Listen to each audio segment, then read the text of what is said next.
দাদাবাবু, ডাকছিলে? রতন, আমি কাল যাচ্ছি। কোথায় যাচ্ছ দাদাবাবু? বাড়ি যাচ্ছি। আবার কবে আসবে? আর আসবো না। দাদাবাবু, তুমি কি আমাকে তোমাদের বাড়ি নিয়ে যাবে? রতন, আমার জায়গায় যে লোকটা আসবে তাকে আমি সব বলে রেখে যাব। সে তোকে আমার মতোই আদর করবে। আমি চলে যাচ্ছি বলে তোকে ভাবতে হবে না। না না, তোমাকে তোমাকে কাউকে কিছু বলার দরকার নেই। আমি থাকতে চাই না, থাকতে চাই না।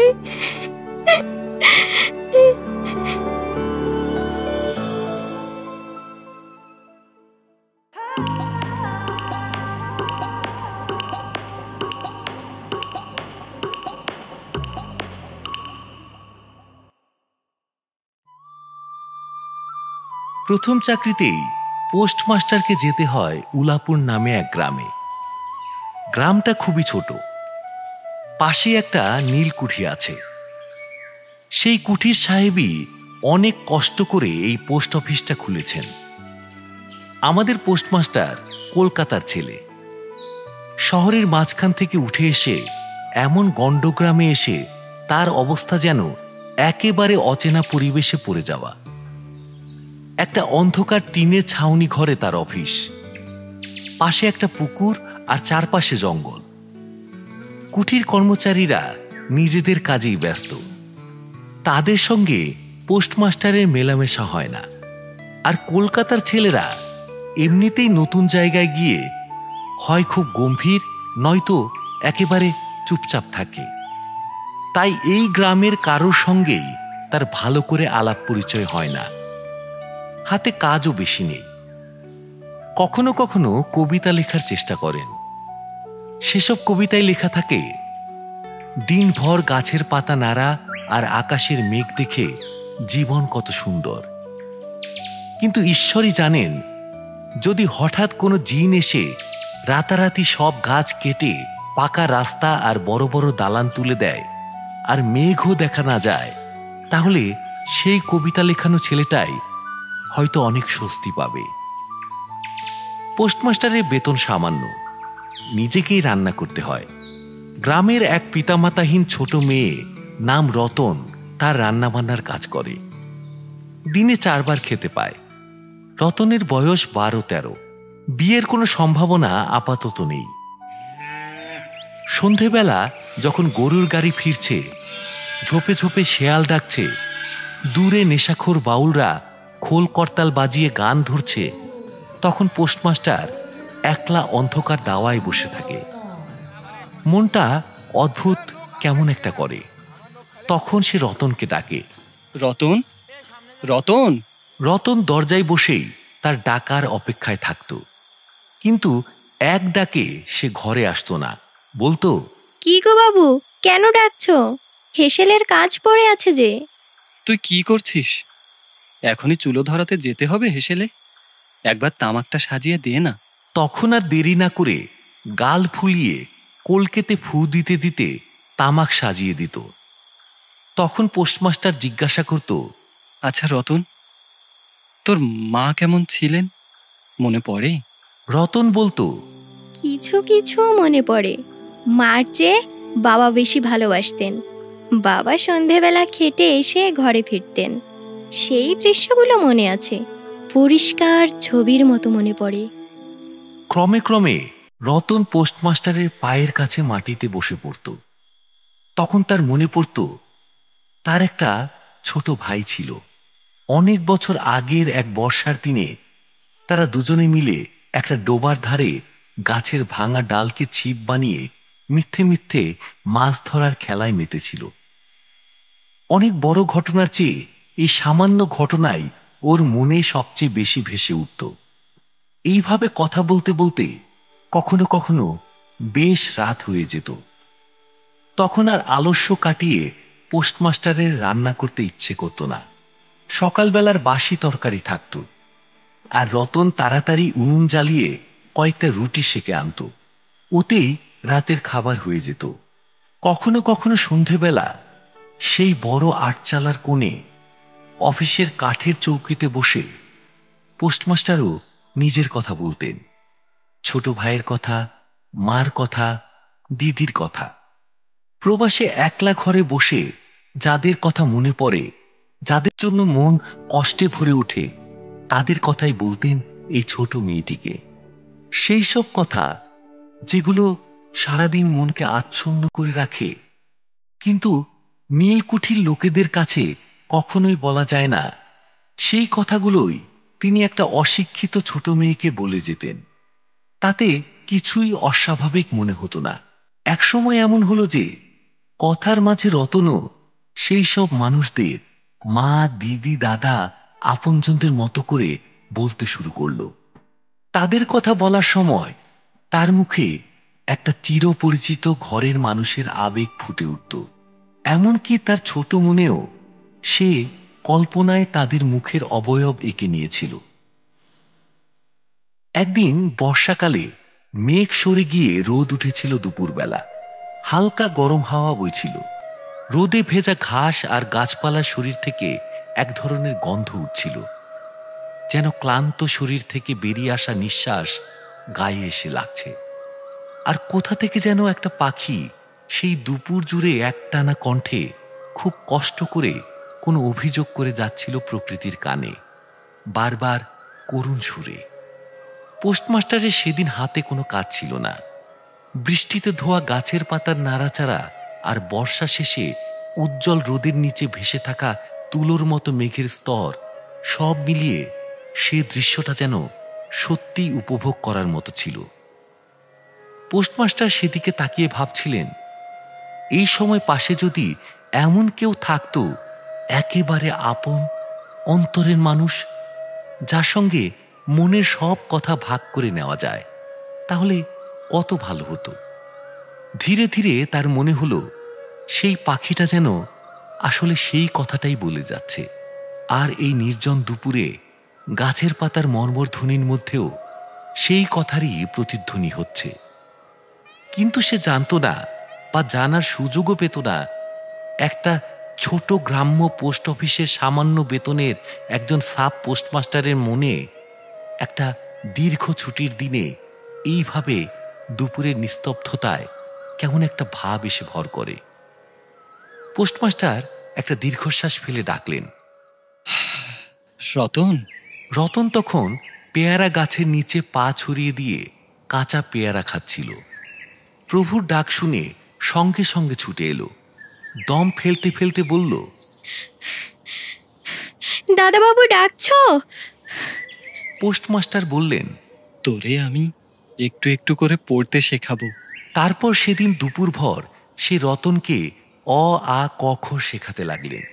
আর এইভাবে অল্প কিছুদিনের মধ্যেই রতন যুক্তাক্ষর পর্যন্ত পড়তে শিখে গেল। শ্রাবণ মাসে বৃষ্টি আবার শুরু হলো। খাল, বিল, নালা সব জলে ভরে উঠল। দিনরাত শুধু বৃষ্টির শব্দ, ভাঙা ভাঙা ঢেউয়ের আওয়াজ। গ্রামের রাস্তায় চলাচল প্রায় বন্ধ হয়ে গেল। বাজারে যেতেও নৌকোয় যেতে হয়।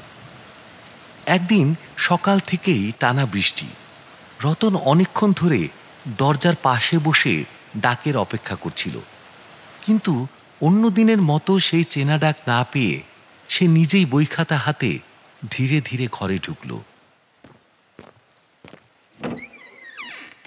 গিয়ে দেখল পোস্টমাস্টার খাটিয়ায় শুয়ে আছেন। সে ভাবল হয়তো বিশ্রাম নিচ্ছেন। খুব সাবধানে ফিরে যাবার জন্য পা টিপে টিপে বেরিয়ে যাচ্ছিল, হঠাৎই ডাক শুনল, রতন। সে ফিরে এসে বলল, দাদাবাবু ঘুমোচ্ছিলে? পোস্টমাস্টার কাতর গলায় বললেন, শরীরটা ভালো লাগছে না, দেখ তো আমার কপালে একবার হাত রেখে। এই একাকী প্রবাস জীবনে বর্ষার ভিতর শরীর খারাপ হলে খুব ইচ্ছে করে একটু স্নেহ পেতে। তপ্ত কপালে কারো কোমল হাতের স্পর্শ মনে পড়ে। এই পরদেশে রোগের কষ্টে মনে হয় মা আর দিদি পাশে থাকলে কত শান্তি হতো। আর সেই মুহূর্তে পোস্টমাস্টারের এই মনোবাসনা ব্যর্থ হলো না। রতন আর শিশুমাত্র রতন রইল না। সে তখন ঠিক যেন মা হয়ে উঠল। সেই বৈদ্য ডেকে আনলো, ওষুধ খাওয়ালো ঠিক সময়ে। সারা রাত খাটের পাশে বসে জেগে থাকল, নিজের হাতে পথ্য রাঁধল, আর বারবার জিজ্ঞেস করল, হ্যাঁ গো দাদাবাবু, এখন একটু ভালো লাগছে? অনেকদিন পর পোস্টমাস্টার রোগশয্যা থেকে উঠে দাঁড়ালেন, কিন্তু তখন তার মনে একরকম স্থির সিদ্ধান্ত হয়ে গেছে। আর নয়, এই জায়গার সহ্য হচ্ছে না, কিছু একটা করে বদলে নিতে হবেই।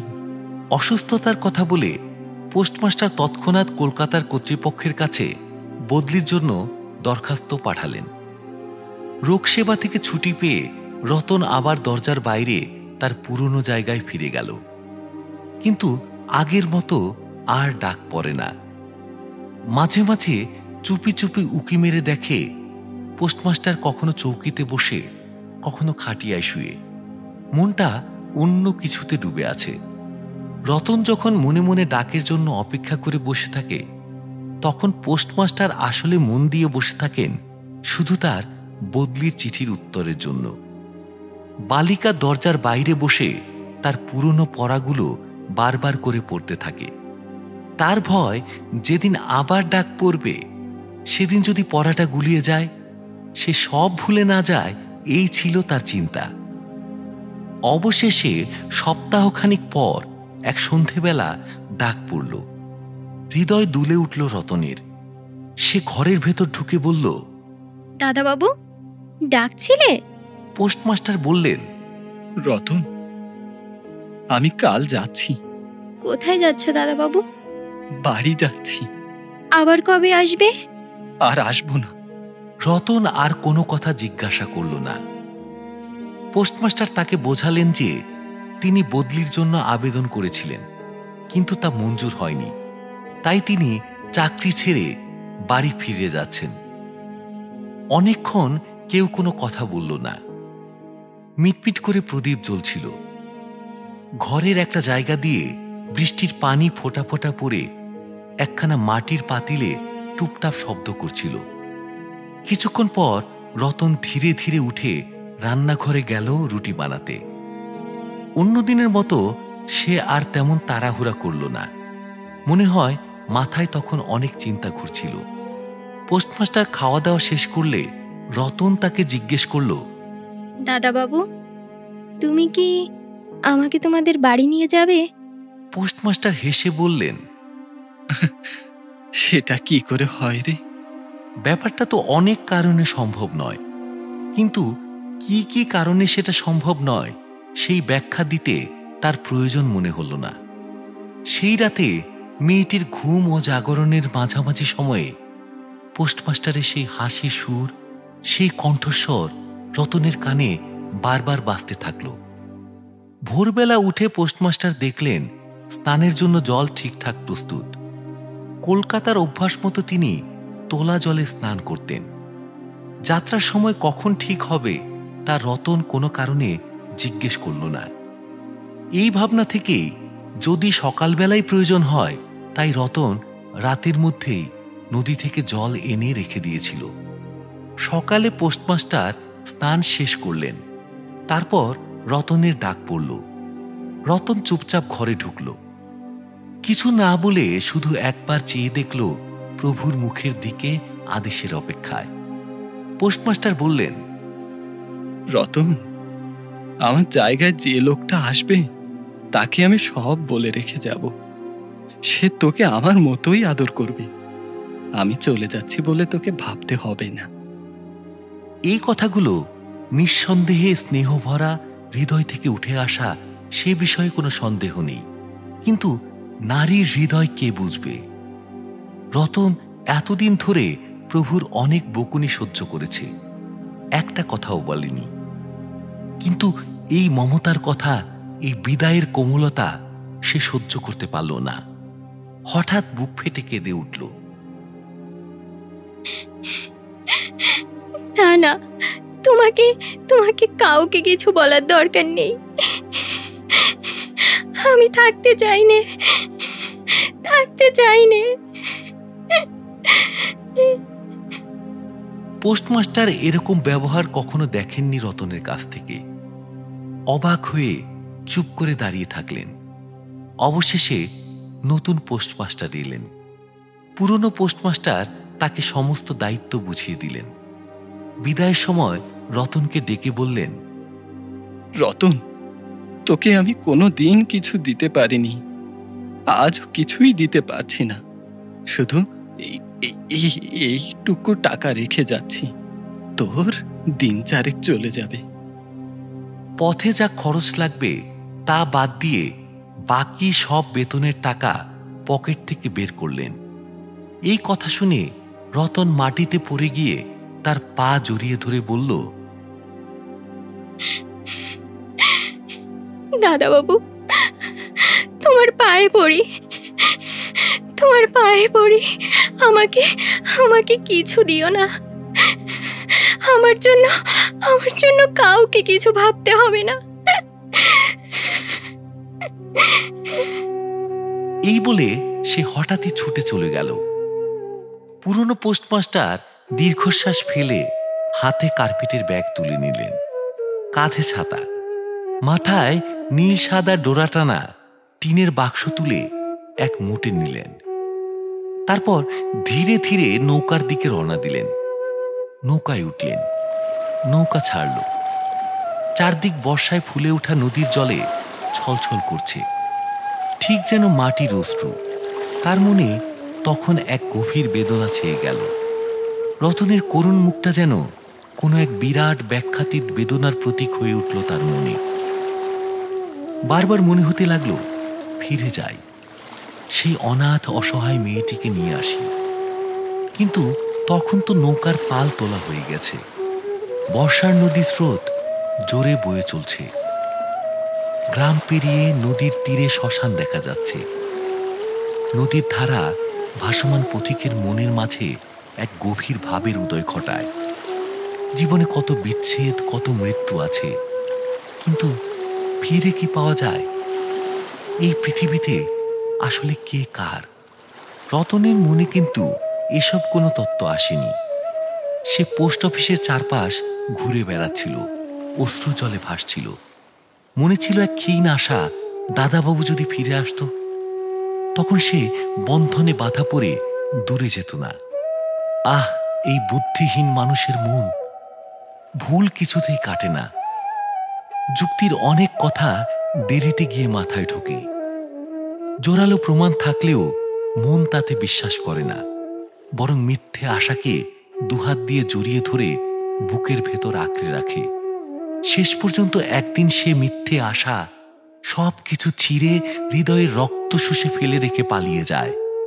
তখন গিয়ে হুঁশ ফেরে, আর তখনই মন দ্বিতীয় কোনো মিথ্যে আশার পিছনে ছুটে বেড়ায়।